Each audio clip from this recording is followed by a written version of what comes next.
Hay mujeres que a los 50 años detienen una habitación entera cuando entran. No porque sean las más jóvenes, no porque sean las más delgadas, no porque tengan el mejor vestido, simplemente porque hay algo en ellas que el resto no puede ignorar. Algo que atrae, que fascina, que genera ese deseo silencioso de acercarse y escucharlas. Y lo más curioso, lo más perturbador incluso, es que esas mujeres no siempre saben exactamente qué tienen. Pero tú sí puedes saberlo. Y eso es exactamente lo que vamos a descubrir hoy juntos. Bienvenido a Psicovida. Ahora bien, existe un problema del que casi nadie habla con honestidad, y es este. La mayoría de las mujeres que tienen más de 45 o 50 años han crecido con una idea completamente equivocada sobre lo que significa ser deseable, atractiva y magnética a esa edad.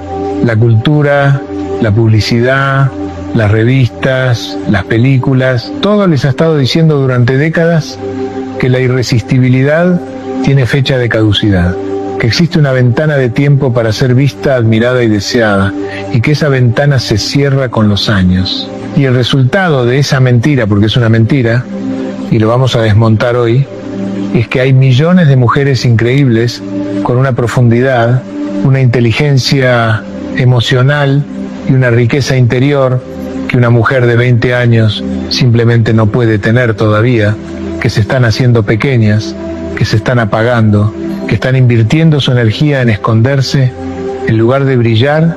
Eso es un problema serio. Y durante este video vamos a resolverlo. Pero hay algo más, porque lo que estás a punto de escuchar no es simplemente una lista de consejos de imagen o autoestima. Lo que voy a compartir contigo hoy es algo que llevo décadas estudiando, observando en consulta y verificando en la vida real los mecanismos psicológicos profundos que hacen que una mujer, independientemente de su edad, sea genuinamente irresistible para las personas que la rodean. Y cuando digo irresistible no me refiero únicamente en el sentido romántico o sexual, aunque eso también lo vamos a tocar, sino irresistible en el sentido más amplio y poderoso de la palabra. Esa persona que genera admiración, que inspira confianza, que hace que la gente quiera estar cerca, que tiene una presencia que se siente antes de que hable. Antes de que sigas escuchando, quiero pedirte algo pequeño que a mí me importa mucho. Si este canal todavía no forma parte de tu vida, suscríbete ahora y dale me gusta al video. Un clic que puede cambiar la manera en que te ves a ti misma para siempre.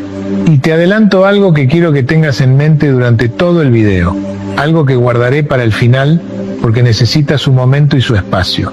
Hay una clave, la séptima, que en mi experiencia es la más transformadora de todas, la que más vidas cambia. Y cuando la escuches entenderás por qué era imposible empezar por ahí.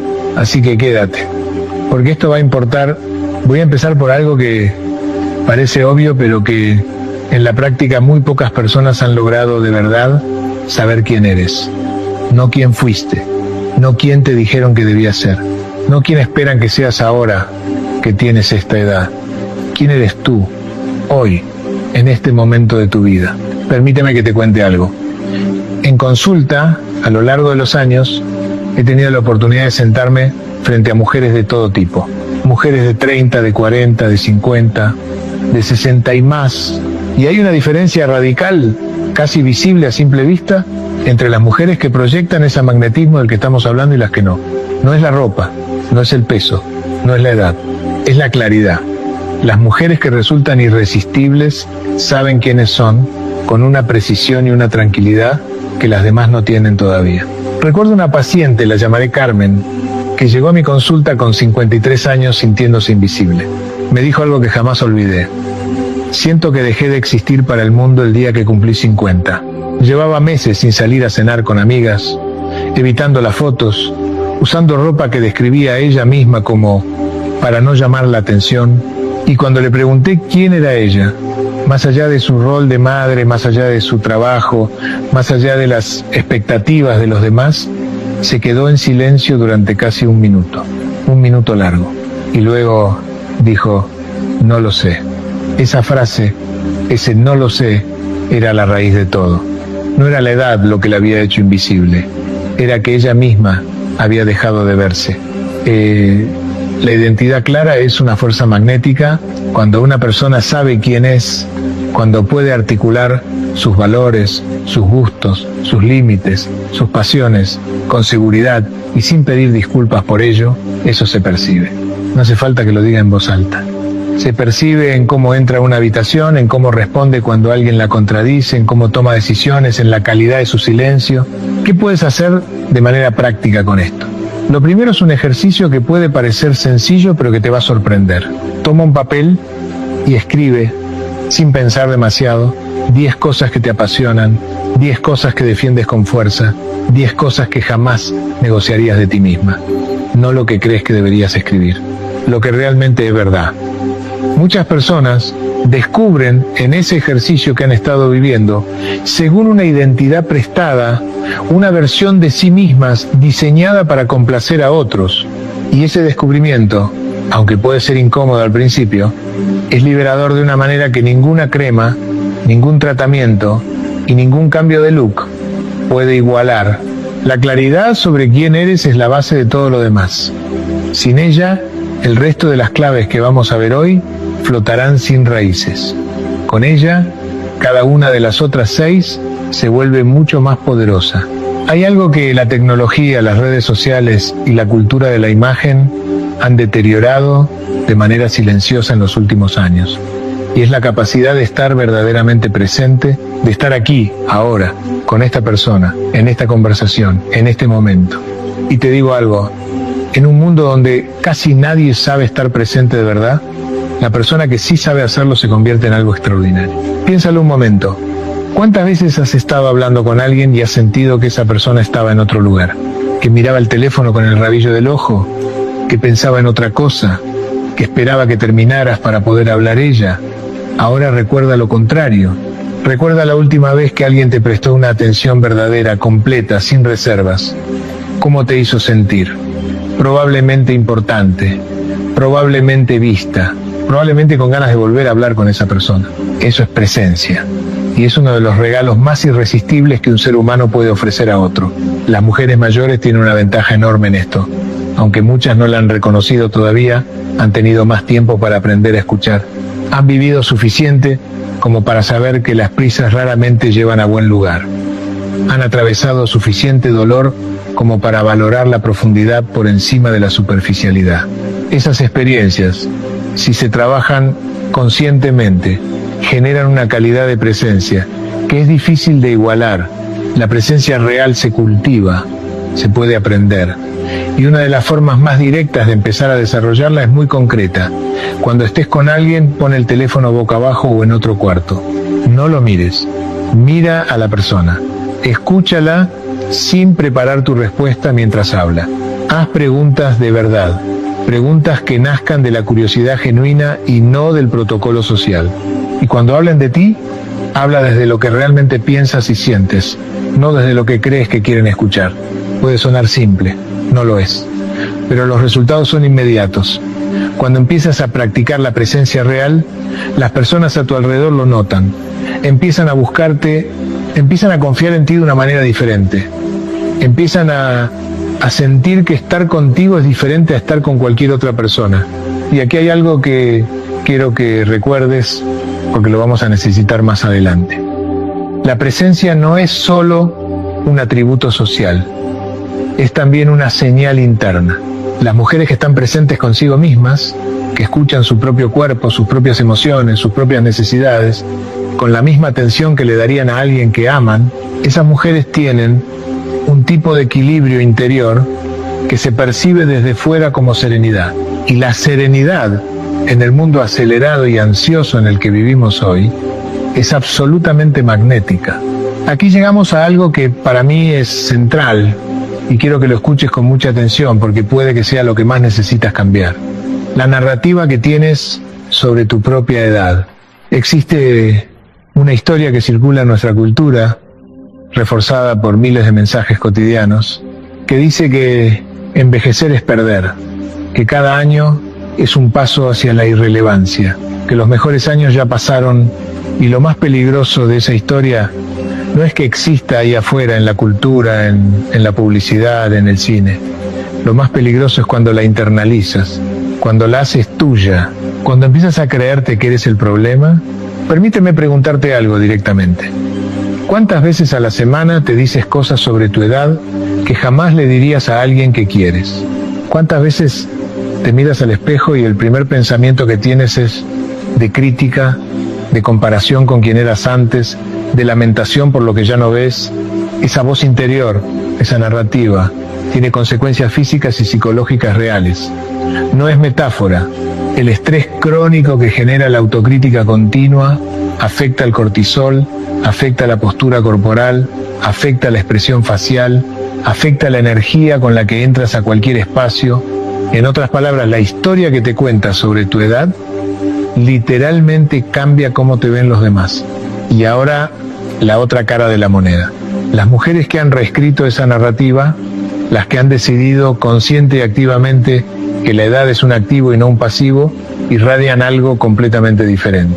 Hay estudios fascinantes en psicología social que muestran que las personas que tienen una actitud positiva hacia su propio envejecimiento no solo se perciben como más atractivas, sino que objetivamente tienen mejor salud, mejor memoria, mayor vitalidad y viven más años.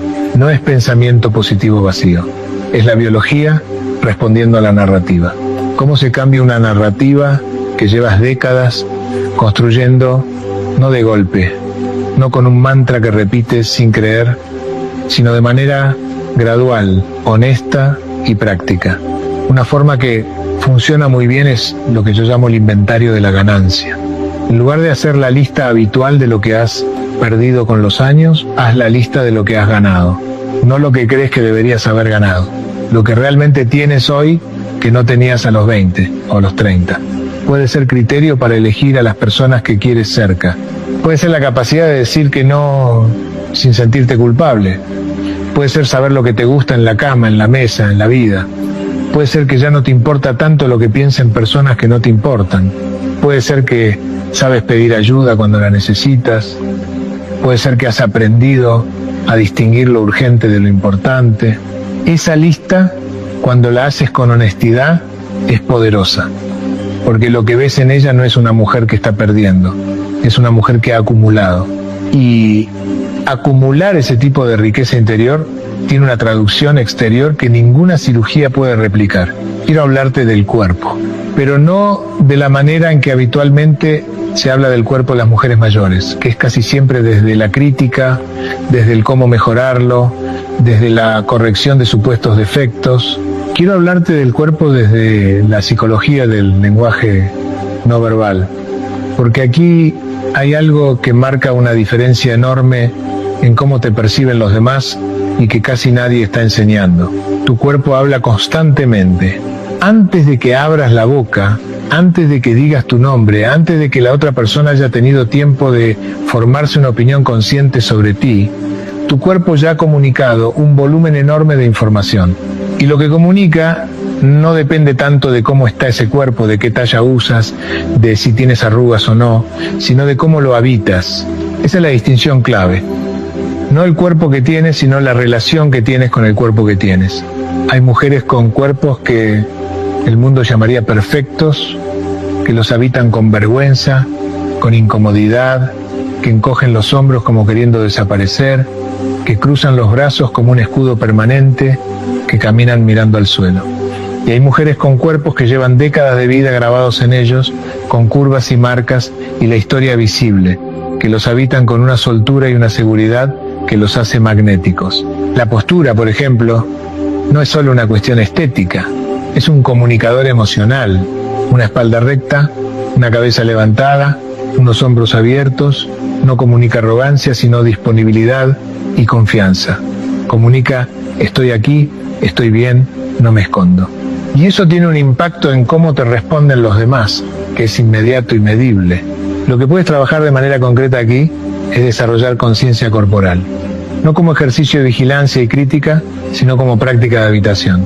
Empieza por observar, sin juzgar, cómo te mueves, cómo te sientas, cómo entras a un lugar, cómo te quedas de pie cuando estás esperando, ¿Qué está comunicando tu cuerpo en esos momentos? ¿Comodidad o incomodidad?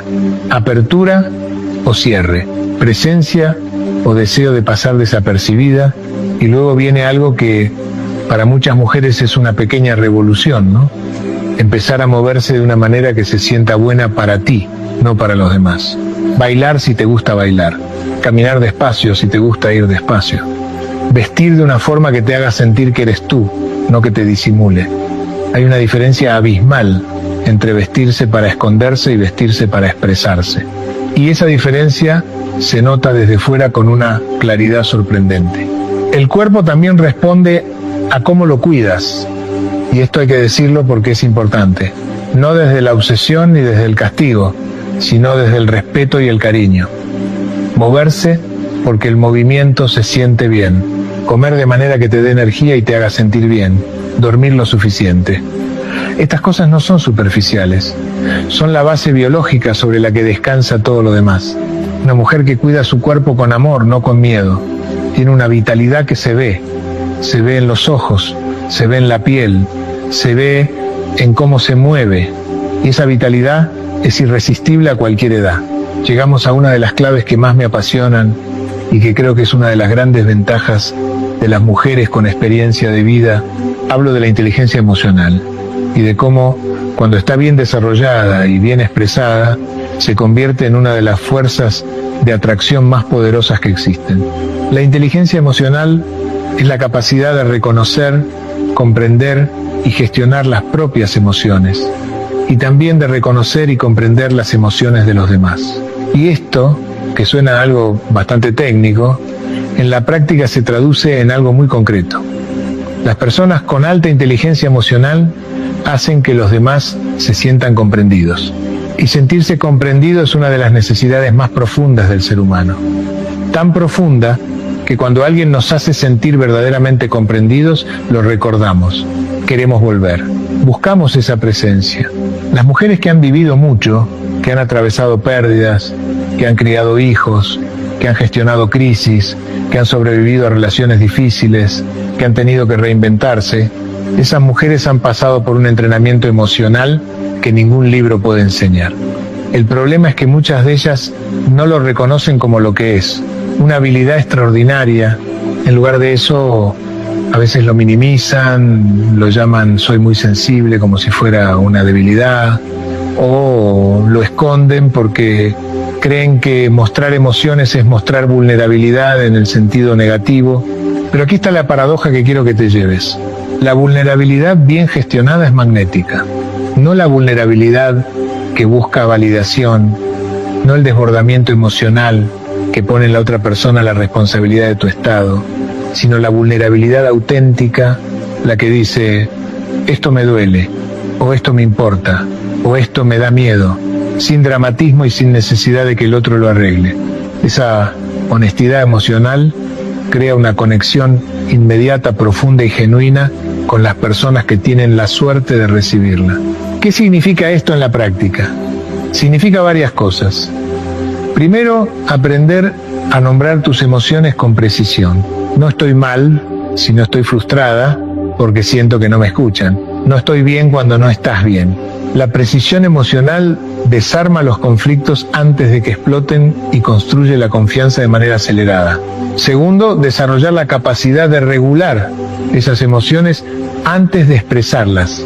No para suprimirlas, sino para que cuando lleguen al otro lleguen de una manera que pueda ser recibida. Hay una diferencia enorme entre estás siendo injusto y cuando haces eso yo siento que no me ves y eso me duele. Uno cierra, el otro abre. Tercero, y esto es algo que muchas mujeres tienen que trabajar porque la cultura las ha entrenado, en lo contrario, aprender a recibir un elogio sin minimizarlo, a recibir ayuda sin sentirte en deuda, a recibir afecto sin ponerlo en duda. Las personas que saben recibir con gracia generan en los demás el deseo de seguir dando, y esa dinámica crea vínculos de una calidad que se percibe como irresistible. Hay una cualidad que las mujeres más irresistibles tienen en común y que resulta paradójica a primera vista. No se explican por completo, no se agotan. Hay siempre algo más, una capa más, una profundidad que aún no has tocado. Y eso, ese misterio controlado y consciente, es una fuerza de atracción enorme. Vivimos en una cultura de la sobreexposición. Las redes sociales han creado una presión brutal para mostrarlo todo, contarlo todo, explicarse en tiempo real a todas horas. Y hay algo profundamente humano que responde a eso con fatiga, con aburrimiento, con la sensación de que ya no hay nada que descubrir. La sobreexposición mata el misterio. Y el misterio, la posibilidad de que hay más, de que esto es solo la superficie, es uno de los motores más poderosos de la atracción humana. Esto no significa ser cerrada, fría o calculadora. Significa ser selectiva con lo que compartes, y cuándo y con quién. Significa no llenar todos los silencios. Significa tener una vida interior rica que no necesita ser exhibida para existir. Significa que hay partes de ti que solo se revelan con el tiempo, con la confianza, con la profundidad de la relación. Hay un concepto en psicología que me parece fascinante en este contexto, que es el de la presencia densa. Las personas con presencia densa son aquellas que cuando entran a un lugar algo cambia, no necesariamente de manera llamativa, pero hay algo, una gravedad, una densidad, como si hubiera más de ellas que de la mayoría. Y esa densidad viene precisamente de tener una vida interior rica, de haber vivido mucho y reflexionado sobre ello, de tener opiniones formadas, memorias profundas, heridas transformadas en sabiduría. Las mujeres mayores tienen una ventaja objetiva en esto.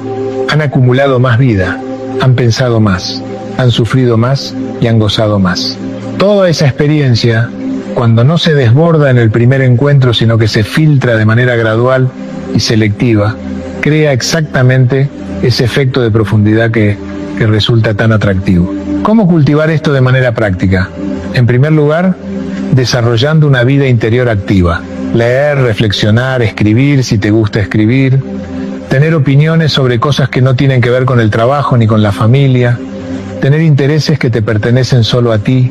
Una mujer que tiene una vida propia, que no se define únicamente a través de sus relaciones con otros, tiene una riqueza que se percibe.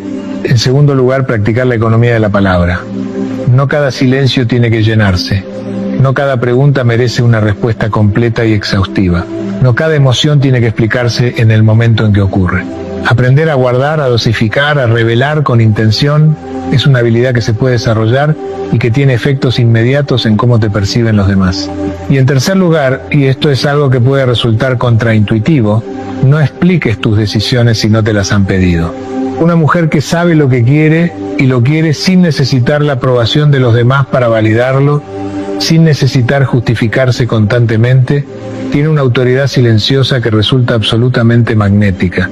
Y aquí estamos, la séptima clave, la que te prometí desde el principio, la que en mi experiencia de décadas acompañando personas en su proceso de transformación es la más poderosa, la más difícil de entender en teoría, pero la más transformadora en la práctica, y voy a pedirte que la escuches sin prisas, porque merece ese tiempo. La séptima clave es esta: las mujeres verdaderamente irresistibles no necesitan ser irresistibles. Sé lo que estás pensando. Jorge, eso no tiene sentido. Estás contradiciendo todo lo que has dicho hasta ahora, y entiendo la confusión, pero quédate conmigo un momento más, porque aquí está el corazón de todo. Durante décadas de trabajo clínico, he observado algo que se repite con una consistencia asombrosa. Las mujeres que más desesperadamente intentan ser atractivas, que más energía invierten en ser deseadas, que más se construyen de cara al exterior y para la mirada del otro, son precisamente las que menos logran esa irresistibilidad genuina que estamos describiendo. Generan admiración superficial quizás, generan atención pasajera, pero no generan ese magnetismo profundo, ese necesito estar cerca de esta persona que caracteriza a las mujeres de las que estamos hablando. ¿Por qué? Porque la necesidad de ser irresistible, cuando es una necesidad real, se percibe. Y la necesidad, el hambre de aprobación, de validación, de ser vista y deseada, tiene un efecto paradójico en las relaciones humanas. Aleja. No porque las personas sean crueles, sino porque la necesidad de aprobación genera una presión invisible sobre los demás que resulta incómoda, que hace que sientan que se les pide algo sin que se les haya pedido explícitamente nada. Las mujeres irresistibles de las que hemos hablado durante todo este video, las que detenían habitaciones, las que generaban ese deseo silencioso de acercarse, tienen en común algo que puede resumirse en una sola frase: están bien. Están bien con ellas mismas, están bien solas, están bien sin tu aprobación, están bien aunque no las elijan. No porque sean indiferentes ni porque no les importen las relaciones, sino porque su bienestar no depende de que los demás las vean de una manera determinada. Eso es lo que en psicología llamamos seguridad interna. Y es radicalmente diferente de la confianza que se construye sobre los elogios, sobre el éxito externo, sobre la validación de los demás. La seguridad interna no necesita ser alimentada desde fuera para existir. Es una certeza sobre el propio valor que no fluctúa con las circunstancias externas. Y cuando una persona tiene eso, cuando genuinamente no necesita que la pruebes para sentirse bien, tiene un poder de atracción que es difícil de describir y aún más difícil de resistir. ¿Cómo se desarrolla esto? Es el trabajo más profundo y el más largo, pero también el más transformador. Empieza con una pregunta honesta. ¿De dónde viene mi sensación de valor propio? ¿La tengo porque soy buena madre, porque tengo éxito en el trabajo, porque me lo dicen los demás, porque me veo bien en el espejo, o la tengo simplemente porque soy? Esta distinción es enorme, porque todo lo primero, todo lo que depende de condiciones externas, puede quitarse. Un día deja de ser madre activa porque los hijos se van. Un día pierdes el trabajo. Un día el espejo no te devuelve lo que esperabas. Si tu valor propio estaba anclado en esas cosas, la pérdida de cualquiera de ellas amenaza toda la estructura. Pero si tu valor propio está anclado en algo más profundo, en la convicción de que mereces amor, respeto y presencia simplemente por existir, por ser quien eres con toda tu historia y todas tus contradicciones, entonces nada de lo que ocurra afuera puede derribar esa certeza. Esto que acabo de escribir no es algo que se aprende en un día. Es un trabajo que se hace de manera cotidiana, en la manera en que te hablas a ti misma, en las personas que permites cerca, en los límites que pones y en los que no pones, en la manera en que respondes a los fracasos y a las decepciones, en cómo te tratas cuando nadie te está mirando. Y aquí hay algo que quiero dejar muy claro, porque sé que existe la tentación de interpretar esto como hazte la dura o finge que no necesitas nada, y no es eso en absoluto. La seguridad interna no es una máscara de indiferencia, es una base desde la cual puedes amar sin miedo a perder, puedes abrirte sin miedo a que te lastimen, puedes ser vulnerable sin que eso te destruya, puedes querer profundamente sin que ese querer se convierta en dependencia. Una mujer que ha construido esa base, que ha llegado a ese punto de genuina ecuanimidad interior, es alguien que los demás sienten como un lugar seguro, como alguien con quien se puede estar sin tener que protegerse, como alguien cuya presencia añade en lugar de demandar. Y esa cualidad de ser un lugar seguro para los demás desde un lugar seguro para una misma, es la forma más profunda y más duradera de irresistibilidad que conozco. Antes de llegar a la conclusión, quiero hablar de algo que por lo general se evita en los videos de este tipo, y que creo que es absolutamente necesario decir. El enemigo más grande de todo lo que hemos hablado hoy no viene de fuera. No es la juventud de otras mujeres. No es la cultura que glorifica a lo joven. No es el sistema. El mayor obstáculo está dentro, y tiene un nombre que en psicología llamamos el crítico interno. El crítico interno es esa voz que todos tenemos, pero que en las mujeres de nuestra cultura, por razones históricas y sociales que podríamos analizar durante horas, suele ser especialmente implacable. Es la voz que cuando algo sale bien, dice fue suerte. Que cuando te miras al espejo busca automáticamente lo que está mal. Que cuando alguien te hace un elogio, inmediatamente lo pone en duda. Que cuando te permites descansar te acusa de vaga. Que cuando pones un límite te llama egoísta. Esa voz no es tu conciencia. No es la verdad. Es un sistema de creencias que fuiste adquiriendo a lo largo de los años, muchas veces en la infancia, muchas veces de personas que tampoco sabían silenciar la suya propia, y mientras esa voz sea más fuerte que tu certeza sobre tu propio valor, va a sabotear todo lo demás. ¿Cómo se trabaja con el crítico interno? Lo primero es aprender a identificarlo, a escucharlo y reconocerlo como lo que es, una voz, no la verdad. Una voz que tiene historia, que tiene intención, aunque esa intención sea equivocada, que en algún momento quizás intentó protegerte, aunque ya no lo hace. Y desde ese reconocimiento, desde esa distancia, empezar a cuestionarlo. No a silenciarlo violentamente, sino a preguntarle, ¿esto que me dices es verdad o es miedo? ¿O es el eco de alguien que hace mucho tiempo me hizo creer algo sobre mí misma que nunca fue cierto? Este trabajo es lento. A veces conviene hacerlo acompañado, con un terapeuta, con un grupo de personas de confianza. No porque no puedas hacerlo sola, sino porque el crítico interno tiene la habilidad de convencerte de que no necesitas ayuda precisamente cuando más la necesitas. Pero cuando empiezas a debilitarlo, cuando esa voz empieza a ser más pequeña y menos automática, todo lo demás que hemos hablado hoy empieza a sentarse de una manera diferente. La identidad clara ya no necesita ser defendida todo el tiempo. La presencia ya no está contaminada por la autocrítica constante. El cuerpo se habita con más gracia. La inteligencia emocional se expresa sin el miedo a ser juzgada. Y la seguridad interna encuentra el espacio que necesita para crecer. Hay algo que quiero decirte antes de cerrar, algo que no siempre se dice en conversaciones sobre envejecimiento y que creo que merece ser dicho con claridad y con convicción. Los años no solo quitan, los años también dan. Y lo que dan, cuando se vive con conciencia y con valentía, es algo que no tiene precio. Dan perspectiva, la capacidad de ver los problemas con distancia, de saber que lo que hoy parece una catástrofe en 5 años será apenas una anécdota. Es un regalo que solo se compra con el tiempo. Y esa perspectiva tiene una traducción directa en la calidad de las relaciones, en la serenidad con la que navegas los conflictos, en la tranquilidad con la que tomas decisiones. Dan autenticidad. Con los años, la mayoría de las personas van abandonando progresivamente las actuaciones sociales que a los 20 años parecían indispensables. La necesidad de impresionar, de pertenecer, de encajar a cualquier precio, va cediendo espacio a algo mucho más valioso. La libertad de ser simplemente quien uno es. Y la autenticidad, en un mundo lleno de actuaciones y de máscaras, es absolutamente refrescante y magnética.